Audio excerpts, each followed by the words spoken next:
প্ৰথমতে আমাৰ বিশ্ববিদ্যালয় সংগীতকাৰ গায়ক আমাৰ সকল ইয়াৰ আনছে জুবিন গাৰ্গ আৰু তেখেতৰ জনাইছো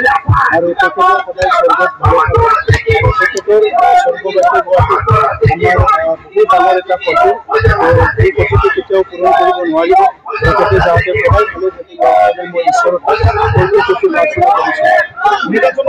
কৰিছোঁ নিৰ্বাচন আজি শ্ৰীৰামপুৰত আমি আহিছোঁ ইয়াত নিৰ্বাচনী সভা আপোনালোকে দেখিবলৈ পাইছে হাজাৰ হাজাৰ লোক ইয়াত ওলাই আহিছে আৰু শ্ৰীৰামপুৰ সমষ্টি এইবাৰ UPPL দখল ইয়াত কোনো ৰখিব নোৱাৰে উইলছন হাজৰা ডাঙৰীয়াক শ্ৰীৰামপুৰৰ ৰাইজে চবে আঁকোৱালি লৈছে আৰু UPPL দলক শ্ৰীৰামপুৰৰ ৰাইজে খুব আন্তৰিকতাৰে আঁকোৱালি লৈছে যোৱা 5টা বছৰ শ্ৰীৰামপুৰবাসী ৰাইজক যিখিনি সেৱা কৰিছে যিখিনি মৰম দিছে সেইটো চবেই একচেপ্ট কৰিছে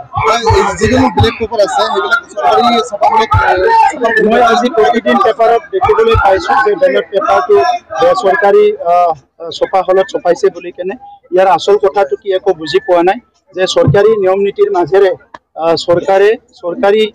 যিটো প্ৰেছ ইয়াত বেলট পেপাৰটো ছপাই বুলি আমি জানো কিন্তু এতিয়া যিটো আজিহে দেখা পাইছোঁ ইয়াৰ ওপৰত আমি ইলেকশ্যন কমিশ্যনক অলপ জানিব বিচাৰিম যে ইয়াত কি আছে কি নাই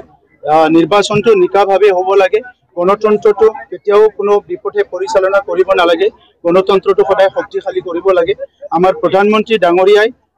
আমাৰ গণতন্ত্ৰটো মাদাৰ অফ ডেমক্ৰেসি বুলি কৈছে আৰু গোটেই বিশ্বই একচেপ্ট কৰিছে গতিকে ইয়াত যদি আমাৰ ডেমক্ৰেসিটো যদি ভালকে প্ৰচলন নহয় ইয়াত যদি কোনোবাই কিবা মিছলিড কৰে বা কিবা কৰে সেইটো দুৰ্ভাগ্যজনক কথা হ'ব যিয়ে নহওক বেলট পেপাৰটো ছপাব পাৰে কিন্তু